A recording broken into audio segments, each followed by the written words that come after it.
Street Fighter League United States. We need to get into it. Officially, we are, I want to say, is this the halfway mark or? I know it's week 6. So we're deep into the season. And right now, bruh, I want to start with Nasser versus Bandits, Brian F. Did you see that match? Coming into this league, we knew off Jump Street, the two teams with the most ridiculous rosters was Team Nasser and Team Bandits. Gotta say Team Nasser, I would say, is even stronger on paper. Like, why does that team even exist? But Bandits is ridiculous too. They face off. First and foremost, the first match, we had Chris T, who has not been doing the best throughout Street Fighter League, at least up to this week. He goes up against Big Bird. So everybody's thinking, oh yeah, Big Bird's about to win this.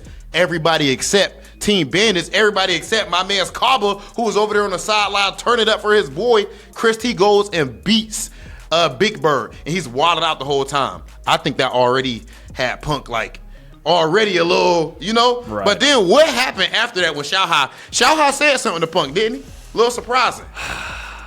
Yes, I guess this is the one thing you don't want to ask Punk before a match. Well, yeah. It's like maybe you didn't even realize it was that one thing, but after seeing this, you realize this is out of your vocabulary when you're around Punk. He made the fatal mistake of asking Punk, Dugod, are you nervous? And those were the 3 worst words in that combination. Bro, look, to any human could have possibly chosen, apparently, in that moment, because what followed was not expected. Yeah, man. So now, boom, Punk versus Shaha. They go ahead and scrap. As soon as Shaha said that, Punk didn't say nothing back, but he just like kind of, he was taking it back. So I didn't even know how much it affected him.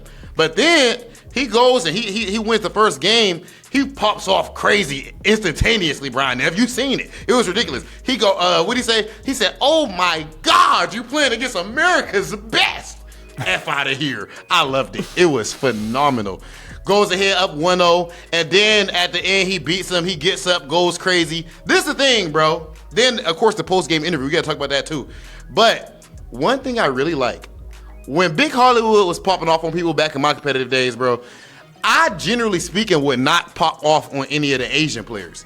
But not from like just from the cultural difference. Right. You understand what I mean? So I like that he was equal opportunity with it. That was interesting to see. You don't really see that. I mean, with Shaha, let's be fair, there has been a history of Shaha being a little bit more willing to engage in some chest beating, some ego flexing behavior with other Americans, right? So it's like you said, he kind of fired first, right? He did. So some other players, you might give him the benefit of the doubt, like, did he mean it that way? But Shaha, I feel like, he meant it. He knows what he's doing, and Punk knew what he was doing as well, right? So I feel like it was open season, and he set himself up for that. The gambit of trying to throw Punk off his mental game, because Punk is an emotional player. But those emotions usually work in his favor because he likes to tap into that ego, and that's what fuels him, right? He knows he's the best. He thinks he's the best. He makes it a reality every time, and so that's what fuels him. The times where it's worked against him, I feel like are more matters of circumstance and the weight of the moment, and it doesn't come from a player trying to puff their chest up and make it that. It comes naturally from the moments, like when going up against Tokido in grand finals. Did Tokido go try to get in his head? No, the moment what naturally occurs. He did the taunt. He did the taunt combo. That was fire. Was fire. Yeah, but in that moment, Tokido, it wasn't him puffing his chest up really to try to get in his head. The weight of the moment was already coming down on Punk. Tokido was going up in the set. It's grand finals of EVO on the biggest stage possible. Then, as he's gaining momentum, getting the wins in, he incorporates the taunt combo to show that he's confident in the W, not going to drop. So many other people would go for that to style in that last moment, drop the combo, then lose the round. Like, we've seen those kind of moments. So it more organically occurs, and I think those moments are, for anybody, those were tough to deal with. But anytime we've seen someone try to puff their chest up against Punk, his percentage is high. Always backfires. and he's popped off about 1,000 times harder than the initial infraction. Like, he just the response is always as he should. Like, why did you even consider this? So, but before we even get into that moment, right? So that was only the second match of the set, and like you mentioned, Christie had his big win over Big Bird, which might have been unexpected for many people because Big Bird's so strong and he trains with the Evo champion Angry Bird, playing Ken day in and day out. But the next match, we had another rematch of the Evo Grand Finals between Mena RD and Angry Bird, and of course, it has to go down to last game. Last round, and there was another competition in terms of the pop-offs, right? Kava and Punk. Kava and Punk was wilding out back there, bro. Did you? I don't know if you see where so Punk is going crazy and stuff in response to Kava, and then Angry Bird turns around and tells Punk to be quiet. Like, Angry Bird, he was like, "Oh, my bad, Angry Bird." Because as soon as he wins, my bad, champ. My bad, Evo champ. As soon as Angry Bird wins the first game, Punk is like, K-Lo-K! Speaking the Dominican and everything. Yeah, so the energy behind that match was fire, bro. To me, and then of course Angry Bird did end up going and taking the win over Mena again, like you combo said. Conversion. I mean, that heavy kick punish counter into the full extension. I think he dumped all 6 bars on the EX Dragon Lash. Manually timing all those extensions to get the combo into the level 2 at the end. I mean, it was just a sick combo. I mean, it takes a lot for me to be impressed with the Ken combo, but to convert that right there and to optimize it. Last round, when Mena RD was on the verge of winning, I think he was up the first round of the last game. He was on the verge of winning twice, like very close to winning that set, but to clutch out and pull it back like that, that's the Evo champ right there.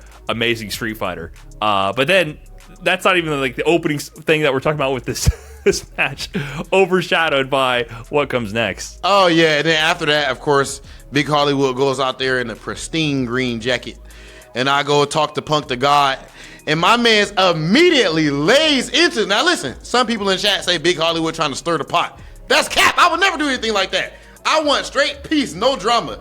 Punk immediately goes and says that Shaha is the worst player that he has ever played in the history of Street Fighter. And he was like, I know it sounds like I'm exaggerating, but he said, no, he is honestly the worst player I ever played. He said, I don't even try playing against him. And it hurts for me to even repeat these words. He said, Shaha is good in another game, not this game. He said he'll never let a part-timer beat him. He said he will beat him in Street Fighter 5, 6, 7. That's fire. That's fire. I really, because I think there is, to me personally, that is an added pressure. When you have a top level player from another discipline coming into your game, asking, are you nervous? To me personally, I'd be like, yeah, man, I'm a little nervous. I don't want to lose to you. I play this game full time. This is supposed to be my game. I don't want to drop a set to you. You're a fantastic player, but I kind of get where even Shaha is coming from. Because Shaha for years he's played Street Fighter very heavily. Let's not get it twisted. He's been in Capcom Cup multiple times. He was one of the best Street Fighter 4 players, one of the best Street Fighter 5 players for a time when he focuses on it. But in the meantime, he's winning Evo championships in other games, right? So this guy, he's got it. He's very good. Regardless of what Punk says, I'm going to go ahead and take the jump here and say Shaha is an amazing fighting game player. Yes. Okay.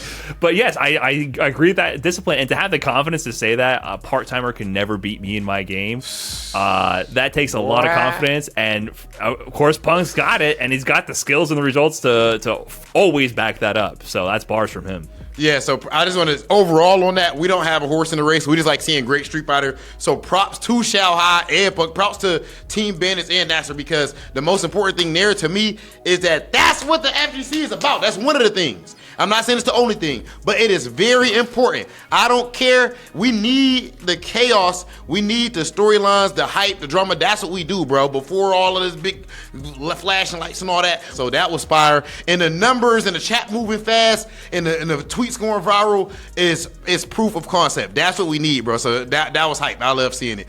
Outside of that, just to quickly touch on the other storylines that we have going on, Team Endemic. Did you think that they would struggle so much so far? I felt like, looking at the roster, all respect to them, it's a lot of my former CLG squad, I did feel like they were the underdogs and a lot of this. It's an all-USA roster minus like the AAA All-Stars, right? So I love the fact that it's an all-USA team in Street Fighter League US, but they don't have a Knuckle Dew, they don't have a Punk. So they were, trying to put together a roster from some of the top level talent besides the top level, right? In all respect, right there. Yeah. So they had, the cards stacked against them right from the get-go. Did I expect them to do what they're doing now, 1-5? No, I thought they would be able to clutch out a few more wins. Christy CH has been in this position before. CLG